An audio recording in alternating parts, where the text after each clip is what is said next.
Hello ನಮಸ್ಕಾರ. ಯಾರೆಲ್ಲ ಈ ವಿಡಿಯೋನ ನೋಡ್ತಾ ಇದ್ದೀರೋ ಅವರೆಲ್ಲರಿಗೂ ನಮಸ್ಕಾರ. ನಾನು ಇವತ್ತಿನ ಈ ವಿಡಿಯೋದಲ್ಲಿ ಮಾವಿನ ಮರದ ತ್ಯಾಗ ಅನ್ನೋ ಒಂದು ಕಥೆಯನ್ನು ಹೇಳ್ತೀನಿ. ವಿಡಿಯೋ ನೋಡ್ತಾ ಇರೋಂಥವ್ರೆಲ್ಲರೂ ಎಲ್ಲೂ ಸ್ಕಿಪ್ ಮಾಡದೆ ಕೊನೆವರೆಗೂ ನೋಡಿ. ಏನು ಈ ಮಾವಿನ ಮರದ ತ್ಯಾಗ ಅಂತಂದರೆ, ಈಗ ನೋಡಿ, ಜನಗಳಿಗೆ ನಾವು ಏನಾದರೂ ಸಹಾಯವನ್ನು ಮಾಡಿದರೆ ಅದನ್ನು ಅವರು ಹೇಗೆ ಮರೆತು ಹೋಗ್ತಾರೆ. ಅವರಿಗೆ ಅವಶ್ಯಕತೆ ಇದ್ದಾಗ ಮಾತ್ರ ನಮ್ಮನ್ನು ನೆನಪಿಸ್ಕೊಳ್ತಾರೆ. ಅವರ ಅವಶ್ಯಕತೆ ಮುಗಿದ ಮೇಲೆ ನಮ್ಮನ್ನು ಹೇಗೆ ಮರೆತು ಬಿಡ್ತಾರೆ. ಇನ್ನೂ ಕೆಲವೊಂದು ಸಲ ನಾವು ಅವ್ರ ಮುಂದೆ ಹೋದರೂ ಕೂಡ ಅವರು ನಮ್ಮನ್ನು ಮಾತಾಡ್ಸೋದಿಲ್ಲ. ಇವ್ರು ಯಾರೋ ನಮಗೆ ಗೊತ್ತಿಲ್ವೇನೋ ಅನ್ನೋ ರೀತಿಯಲ್ಲಿ ಅವರು ನಡ್ಕೋತಾರೆ.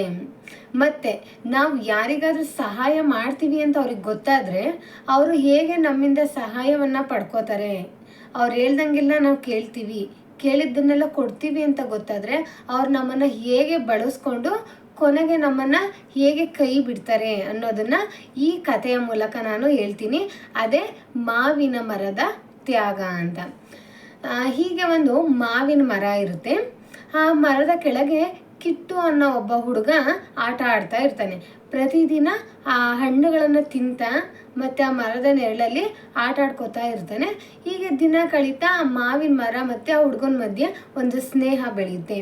ಇಬ್ಬರು ಉತ್ತಮ ಸ್ನೇಹಿತರಾಗ್ತಾರೆ, ಕ್ಲೋಸ್ ಫ್ರೆಂಡ್ ಆಗ್ತಾರೆ. ಹೀಗೆ ಇಬ್ಬರು ಕಷ್ಟ ಸುಖಗಳನ್ನು ಹಂಚ್ಕೋತಾ ದಿನ ಕಳೀತಾ ಇರ್ತಾರೆ. ಹೀಗೆ ಸ್ವಲ್ಪ ದಿನ ಆದಮೇಲೆ ಆ ಕಿಟ್ಟು ಅನ್ನೋ ಹುಡುಗ ಆ ಮರದ ಹತ್ರ ಬರೋದನ್ನು ಬಿಟ್ಬಿಡ್ತಾನೆ. ಈ ಮರಕ್ಕೆ ಬೇಜಾರಾಗ್ತಾ ಇರುತ್ತೆ. ಯಾಕೆ ಕಿಟ್ಟು ಬರ್ತಾ ಇಲ್ಲ, ಏನಾಯ್ತು ಅವನಿಗೆ ಅಂತೇಳಿ ಯೋಚನೆ ಮಾಡ್ತಾ ಇರುತ್ತೆ. ಹೀಗೆ ಸುಮಾರು ದಿನ ಆದಮೇಲೆ ಕಿಟ್ಟು ಅಲ್ಲೇ ಹೋಗ್ತಾ ಇರೋದನ್ನು ನೋಡಿ ಆ ಮರ ಮಾತಾಡ್ಸುತ್ತೆ, ಖುಷಿ ಪಡುತ್ತೆ. ಓ, ನನ್ನ ಸ್ನೇಹಿತ ಬಂದ ಅಂತೇಳಿ ಖುಷಿಯಿಂದ ಅವನನ್ನು ಕರೆಯುತ್ತೆ. ಆ ಮರದ ಹತ್ರ ಬಂದಂಥ ಹುಡುಗ ಹೇಳ್ತಾನೆ, ನಾನೇನು ಚಿಕ್ಕ ಹುಡುಗನ ನಿನ್ನ ಜೊತೆ ಆಟ ಆಡೋದಕ್ಕೆ, ನಾನು ಬೆಳೆದು ದೊಡ್ಡವನಾಗಿದ್ದೀನಿ. ನನಗೂ ನನ್ನದೇ ಆದಂಥ ಜವಾಬ್ದಾರಿ ಇದೆ. ನಿನ್ನ ಜೊತೆಗೆ ಮುಂಚೆ ಥರ ಆಟ ಆಡೋದಕ್ಕೆ ನನ್ನಿಂದ ಬರೋದಕ್ಕೆ ಆಗೋದಿಲ್ಲ ಅಂತೇಳಿ ಅಲ್ಲಿಂದ ಹೊರಟೋಗ್ತಾನೆ. ಮಾವಿನ ಮರ ತುಂಬ ಬೇಜಾರು ಮಾಡಿಕೊಂಡು ಅಲ್ಲೇ ಉಳ್ಕೊಂಡುತ್ತೆ. ಹೀಗೆ ಸ್ವಲ್ಪ ದಿನ ಕಳೆಯುತ್ತೆ. ಆ ಮಾವಿನ ಮರ ತನ್ನ ಸ್ನೇಹಿತನ ಬರುವಿಕೆಗೋಸ್ಕರ ಕಾಯ್ತಾ ಇರುತ್ತೆ. ಹೀಗೆ ಒಂದಿನ ಕಿಟ್ಟು ಬರ್ತಾನೆ, ತುಂಬ ಬೇಜಾರಲ್ಲಿರ್ತಾನೆ.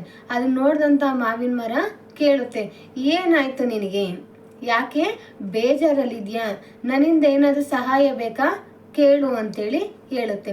ಆಗ ಕಿಟ್ಟು, ಮರ, ನಿನ್ನಿಂದ ನನಗೇನು ಸಹಾಯ ಆಗುತ್ತೆ, ನಿನಗೆ ಸಹಾಯ ಮಾಡೋ ಅಂಥದ್ದಾದರೂ ಏನಿದೆ, ನಿನ್ನನ್ನು ಕೇಳಿದ್ರು ವ್ಯರ್ಥ ಬಿಡು ಅಂತೇಳಿ ಹೇಳ್ತಾನೆ. ಆದರೂ ಪರವಾಗಿಲ್ಲ, ನನಗೆ ಕೈಲಾದಷ್ಟು ಸಹಾಯವನ್ನು ಮಾಡ್ತೀನಿ, ಅಥವಾ ಸಹಾಯ ಮಾಡೋ ದಾರಿ ಏನಾದರೂ ತೋರಿಸ್ತೀನಿ, ಹೇಳು ಅಂತ ಕೇಳುತ್ತೆ. ಸರಿ ಆಯಿತು ಅಂತ ಹೇಳ್ತಾನೆ. ನಾನು ಬೆಳೆದು ದೊಡ್ಡವನಾಗಿದ್ದೀನಿ, ಈಗ ನನಗೆ ಮದುವೆ ಆಗಿದೆ, ಹೆಂಡತಿ ಮಕ್ಕಳು ತಂದೆ ತಾಯಿ ಅನ್ನೋ ಸಂಸಾರದ ಜವಾಬ್ದಾರಿ ನನಗಿದೆ. ಆದರೆ ನಮಗೆ ಇರೋದಕ್ಕೆ ಒಂದು ಮನೆ ಕೂಡ ಇಲ್ಲ. ನಾನು ತುಂಬ ಕಷ್ಟವನ್ನು ಪಡ್ತಾ ಇದ್ದೀನಿ, ಏನು ಮಾಡಲಿ ಅಂತ ಕೇಳ್ತೇನೆ. ಅದಕ್ಕೆ ಮಾವಿನ ಮರ ಹೇಳುತ್ತೆ, ನನ್ನ ಮರದಲ್ಲಿರೋಂಥ ರಂಬೆ ಕೊಂಬೆಗಳನ್ನು ಕತ್ತರಿಸ್ಕೊಂಡೋಗಿ ನೀನು ನಿನ್ನ ಮನೆಗೆ ಬೇಕಾದಂಥ ಕಿಟಕಿ ಬಾಗಿಲುಗಳೆಲ್ಲವನ್ನು ಮಾಡಿಸ್ಕೊ, ಅಟ್ಲೀಸ್ಟ್ ಅದಾದರೂ ನನ್ನ ಕಡೆಯಿಂದ ಹೆಲ್ಪ್ ಆಗುತ್ತೆ ನಿನಗೆ ಅಂತೇಳಿ ಹೇಳುತ್ತೆ. ಸರಿ ಆಯಿತು ಅಂತೇಳಿ ಕಿಟ್ಟು ಆ ಮರದ ರಂಬೆ ಕೊಂಬೆಗಳನ್ನೆಲ್ಲ ಕತ್ತರಿಸ್ಕೊಂಡು ಒಂದು ಗಾಡಿಯಲ್ಲಿ ಹಾಕ್ಕೊಂಡು ಹೋಗಿ ಅವನ ಮನೆಯನ್ನು ಅವನು ಕಟ್ಕೋತಾನೆ. ಈಗ ಸ್ವಲ್ಪ ದಿನ ಕಳೆಯುತ್ತೆ. ಮತ್ತೆ ಕಿಟ್ಟು ಬರ್ತಾನೆ. ಮತ್ತೆ ಬೇಸರದಲ್ಲಿರೋದನ್ನೇ ನೋಡಿದಂಥ ಮಾವಿನ ಮರ ಮತ್ತೆ ಕೇಳುತ್ತೆ. ಆಗ ಅವನು ಹೇಳ್ತಾನೆ, ನನಗೆ ತುಂಬ ಬೇಜಾರಾಗಿದೆ, ಮನೆಯಲ್ಲಿ ಹೋದ್ರೂ ನಿದ್ದೆ ಬರ್ತಾ ಇಲ್ಲ, ಇಲ್ಲಿ ಹೊರಗಡೆ ಎಲ್ಲಾದರೂ ನೆಲದಲ್ಲಿ ಮರದ ಕೆಳಗಡೆ ಮಲ್ಕೊಳ್ಳೋಣ ಅಂದರೂ ನಿದ್ದೆನೇ ಬರ್ತಾ ಇಲ್ಲ. ಮನೆಯಲ್ಲಿ ಅಟ್ಲೀಸ್ಟ್ ಒಂದು ಮಂಚನೋ ಹಾಸಿಗೆನೋ ಏನಾದರೂ ಇದ್ದರೆ ನೆಮ್ಮದಿಯಾಗಿ ಮಲಗ್ಬೋದಿತ್ತು, ಆದರೆ ನಮ್ಮ ಮನೆಯಲ್ಲಿ ಅದು ಕೂಡ ಇಲ್ಲ ಅಂತ ಹೇಳ್ತಾನೆ. ಆಗ ಮರ, ಸರಿ ಆಯಿತು, ನನ್ನ ದೇಹದ ರಂಬೆ ಕೊಂಬೆಗಳೆಲ್ಲ ಆಲೆ ನೀನೇ ಕತ್ತರಿಸ್ಕೊಂಡಿದ್ಯಾ, ಇನ್ನು ನನ್ನ ದೇಹದಲ್ಲಿ ಕಾಂಡ ಉಳಿದಿದೆ, ಅದನ್ನು ನೀನು ತಗೊಂಡೋಗಿ ಮಂಚವನ್ನು ಮಾಡಿಸ್ಕೊ ಅಂತೇಳಿ ಹೇಳುತ್ತೆ. ಕಿಟ್ಟು ಸರಿ ಆಯಿತು ಅಂತೇಳಿ ಆ ಮರವನ್ನು ಕತ್ತರಿಸ್ಕೊಂಡು ಕಾಂಡನ ತೊಗೊಂಡೋಗಿ ಮಂಚ ಮಾಡಿಸ್ಕೊಂಡು ಆರಾಮಾಗಿ ಮಲ್ಕೋತಾನೆ. ಇಲ್ಲಿ ಮಾವಿನ ಮರಕ್ಕೆ ತುಂಬ ಬೇಜಾರಾಗ್ತಾ ಇರುತ್ತೆ. ಕಿಟ್ಟು ನನ್ನಿಂದ ಏನು ಬೇಕೋ ಎಲ್ಲ ಸಹಾಯವನ್ನು ತಗೋತಿದ್ದಾನೆ. ಆದರೆ ನನ್ನ ಕಷ್ಟ ಸುಖಗಳನ್ನು ಅವನೇನು ಕೇಳ್ತಿಲ್ವಲ್ಲ. ಆದರೂ ಪರವಾಗಿಲ್ಲ ಬಿಡು, ಅವನು ಹೇಗಿದ್ರು ನನ್ನ ಸ್ನೇಹಿತ ಅಲ್ವಾ, ಅಲ್ಲಿಷ್ಟು ಅವನಾದರೂ ಚೆನ್ನಾಗಿರಲಿ ಅಂತೇಳಿ ಮನಸ್ಸಲ್ಲಿ ಅಂದ್ಕೊಂಡು ಸುಮ್ಮನಾಗುತ್ತೆ. ಹೀಗೆ ದಿನ ಕಳೆಯುತ್ತೆ. ಮತ್ತೆ ಕಿಟ್ಟು ಅದೇ ಬೇಜಾರಿಂದ ಬರ್ತಾನೆ. ಮತ್ತೆ ಅದೇ ಪ್ರಶ್ನೆ ಕೇಳುತ್ತೆ, ಯಾಕೆ ಬೇಜಾರಲ್ಲಿದೆಯಾ, ಏನಾಯಿತು ಅಂತ. ಮತ್ತೆ ಅವನ ಕಷ್ಟ ಸುಖಗಳನ್ನೆಲ್ಲ ಹೇಳ್ಕೊತಾನೆ. ಹೀಗೆ ನಡೀತಾ ಇರುತ್ತೆ.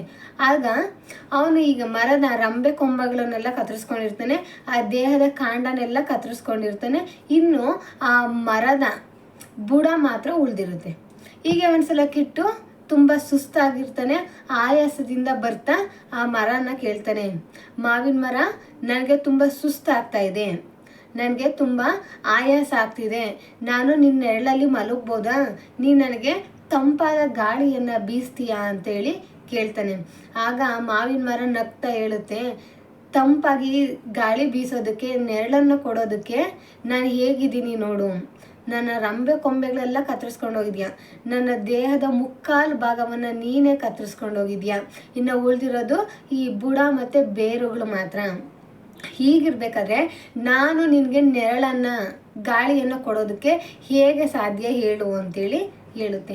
ಆಗಲೂ ಕೂಡ ಕಿಟ್ಟು ಆ ಮಾವಿನ ಮರದ ಅಸಹಾಯಕತೆಯನ್ನು, ಅದ್ರ ನೋವನ್ನು ಅರ್ಥನೇ ಮಾಡ್ಕೊಳೋದಿಲ್ಲ. ಆಗಲೂ ಹೇಳ್ತಾನೆ, ಸರಿ ಬಿಡು, ಅಟ್ಲೀಸ್ಟ್ ನಿನ್ನ ಬುಡ ಮತ್ತು ಬೇರಾದರೂ ಇದೆಯಲ್ಲ ಅದನ್ನೇ ನಾನು ತಗೊಂಡೋಗ್ತೀನಿ. ಅಟ್ಲೀಸ್ಟ್ ನಮ್ಮ ಮನೆಗೆ ಅಡುಗೆ ಮಾಡೋದಕ್ಕೆ, ನೀರು ಕಾಯಿಸೋದಕ್ಕೆ, ಒಲೆ ಉರಿಕೋದಕ್ಕೆ ಕಟ್ಟಿಗೆ ಆದರೂ ಆಗುತ್ತೆ ಅಂತೇಳಿ ಆ ಮಾವಿನ ಮರದ ಬೇರು ಬುಡಗಳ ಎಲ್ಲವನ್ನು ಅಗ್ದು ಕತ್ತರಿಸ್ಕೊಂಡು ಮನೆಗೆ ತಗೊಂಡೋಗ್ತಾನೆ. ಆಗ ಆ ಮಾವಿನ ಮರ ನೊಂದ್ಕೊಳುತ್ತೆ. ತನ್ನ ಜೀವವನ್ನು ಕಳ್ಕೊಂಡಿರೋಂಥ ಬುಡ ಮತ್ತು ಬೇರುಗಳೆಲ್ಲ ನೊಂದ್ಕೋತವೆ. ನಾನು ನನ್ನ ಸ್ನೇಹಿತನಿಗೋಸ್ಕರ ಎಷ್ಟೆಲ್ಲ ಸಹಾಯವನ್ನು ಮಾಡಿದೆ, ಅವನು ನನಗೆ ತಿರುಗಿಸಿ ಸಹಾಯ ಮಾಡೋದಿರಲಿ, ಅಟ್ಲೀಸ್ಟ್ ನನಗೆ ಕಷ್ಟ ಏನು ಸುಖ ಏನು ಅಂತ ಕೂಡ ಅವನು ವಿಚಾರಿಸ್ಲೇ ಇಲ್ಲ. ಅವನಿಗೆ ಅವಶ್ಯಕತೆ ಇದ್ದಾಗ ನನ್ನನ್ನು ನೆನೆಸ್ಕೊಂಡು ಬರ್ತಾ ಇದ್ದ, ಅವನ ಅವಶ್ಯಕತೆ ಮುಗಿದ ಮೇಲೆ ನನ್ನನ್ನು ಮರ್ತು ಬಿಡ್ತಿದ್ದ. ಮತ್ತು ನಾನು ಅವ್ನು ಕೇಳಿದ್ದನ್ನೆಲ್ಲವನ್ನು ಕೊಡ್ತಿದ್ದೀನಿ ಅಂತೇಳಿ ಅವನು ಇಡೀ ನನ್ನ ಜೀವವನ್ನೇ ತಗೊಂಡ. ನನ್ನ ಸ್ನೇಹಿತರು ನನಗೆ ಎಷ್ಟು ಮೋಸ ಮಾಡಿದ್ನಲ್ಲ ಅಂತ ಮನಸ್ಸಲ್ಲೇ ನೊಂದ್ಕೊಳ್ಳುತ್ತೆ. ಆದರೂ ಕೂಡ ಅದಕ್ಕೆ ಒಳಗೆ ಎಲ್ಲೋ ಒಂದು ಕಡೆ ಖುಷಿ ಇರುತ್ತೆ. ಓ, ನಾನು ಸಾವಲ್ಲೂ ಕೂಡ ಇನ್ನೊಬ್ಬರಿಗೆ ನೆರವಾಗ್ತಾ ಇದ್ದೀನಿ ಅಂತೇಳಿ ಅದು ಮನಸ್ಸಲ್ಲೇ ಸಂತೋಷವನ್ನು ಪಡ್ತಾ ಅವ್ರ ಮನೆ ಅಡಿಗೆಗೆ ನೀರು ಕಾಯಿಸೋದಕ್ಕೆ, ಒಲೆಯಲ್ಲಿ ಉರಿಕೋದಕ್ಕೆ ಕಟ್ಟಿಗೆಯಾಗಿ ಅದು ಅವ್ರ ಮನೆಯನ್ನು ಸೇರುತ್ತೆ. ಇಷ್ಟು ಈ ಕತೆ. ಏನು ಈ ಕಥೆಯಿಂದ ಸಿಗೋವಂಥ ಸಂದೇಶ ಅಥವಾ ನೀತಿ ಅಂದರೆ, ಈ ಜನರು ಕೂಡ ಹಾಗೆ, ನಾವು ಅವ್ರಿಗೆ ಎಷ್ಟೇ ಸಹಾಯವನ್ನು ಮಾಡಲಿ, ಅವಶ್ಯಕತೆ ಇದ್ದಾಗ ಮಾತ್ರ ಅವರು ನಮ್ಮನ್ನು ನೆನಪಿಸ್ಕೋತಾರೆ. ಅವಶ್ಯಕತೆ ಮುಗಿದ ಮೇಲೆ ಅವರು ನಮ್ಮನ್ನು ನೆನಪಿಸ್ಕೊಳ್ಳೋದಿಲ್ಲ. ಕೆಲವೊಂದು ಸಲ ಮುಂದೆ ಇದ್ದರೂ ಕೂಡ, ಹತ್ರದಲ್ಲಿದ್ದರೂ ಕೂಡ ಅವರು ನಮ್ಮನ್ನು ಮಾತಾಡ್ಸೋದಿಲ್ಲ. ಇವ್ರು ಯಾರೋ ಪರಿಚಯನೇ ಇಲ್ವೇನೋ ಅನ್ನೋ ಥರ ಅವರು ನಡ್ಕೋತಾರೆ. ಮತ್ತು ನಾವು ಅವ್ರು ಕೇಳಿದ್ದೆಲ್ಲವನ್ನು ಕೊಡ್ತೀವಿ, ಅವ್ರಿಗೆ ಸಹಾಯ ಮಾಡ್ತಿದ್ದೀವಿ ಅಂತ ಅವ್ರಿಗೆ ಗೊತ್ತಾದರೆ ಅವ್ರು ಹೇಗೆ ನಮ್ಮನ್ನು ಕಬಳಿಸ್ತಾರೆ, ಹೇಗೆ ಅವ್ರು ನಮ್ಮನ್ನು ಗುಡಿಸಿ ಗುಂಡಾಂತರ ಮಾಡ್ತಾರೆ, ನಮ್ಮ ಸಹಾಯವನ್ನು, ನಮ್ಮ ಒಳ್ಳೆತನವನ್ನು ಅವ್ರು ಹೇಗೆ ದುರುಪಯೋಗ ಮಾಡ್ಕೋತಾರೆ ಅನ್ನೋದು ಈ ಕಥೆಯ ಸಂದೇಶ. ಈಗ ಸಾಮಾನ್ಯವಾಗಿ ನಡೀತಿರೋದು ಹೀಗೆ. ತುಂಬ ಜನ ಹೀಗೆ ಮಾಡ್ತಾರೆ. ಅವ್ರಿಗೆ ಅವಶ್ಯಕತೆ ಇದ್ದಾಗ, ಅವ್ರಿಗೆ ಸಂಕಟ ಬಂದಾಗ ಮಾತ್ರ ನೆನೆಸ್ಕೋತಾರೆ. ಆಮೇಲೆ ನಮ್ಮ ಸಹಾಯವನ್ನು ಅವ್ರು ಮರೆತು ನಮ್ಮನ್ನೇ ಯಾರು ಅನ್ನೋ ರೀತಿಲಿ ನೋಡೋ ಅಂಥ ಜನ ಇದ್ದಾರೆ. ಅದಕ್ಕೆ ನೀವು ಎಷ್ಟು ಸಾಧ್ಯನೋ ಅಷ್ಟು ನೀವು ಎಚ್ಚರವಾಗಿರಿ. ನೀವು ಎಷ್ಟು ಸಾಧ್ಯನೋ ಅಷ್ಟು ನೀವು ನೀವಾಗಿರಿ. ಮತ್ತು ಸಾಧ್ಯವಾದಷ್ಟು ಒಳ್ಳೆಯವ್ರಿಗೆ ಸಹಾಯವನ್ನು ಮಾಡಿ. ಆದರೆ ಸೋಮಾರಿಗಳಿಗೆ ಯಾವತ್ತೂ ಸಹಾಯವನ್ನು ಮಾಡೋದಕ್ಕೆ ಹೋಗಬೇಡಿ ಅಂತ ನಾನು ಈ ವಿಡಿಯೋ ಮೂಲಕ ಹೇಳೋದಕ್ಕೆ ಇಷ್ಟಪಡ್ತೀನಿ. ಈ ಕತೆ, ಈ ವಿಡಿಯೋ ನಿಮ್ಮೆಲ್ರಿಗೂ ಇಷ್ಟ ಆಗಿದೆ ಅಂತ ಅನ್ಕೋತೀನಿ. ವಿಡಿಯೋ ನೋಡ್ತಾ ಇರೋಂಥವ್ರೆಲ್ರಿಗೂ ಧನ್ಯವಾದಗಳು. ಜೈ ಹಿಂದ್, ಜೈ ಕರ್ನಾಟಕ ಮಾತೆ.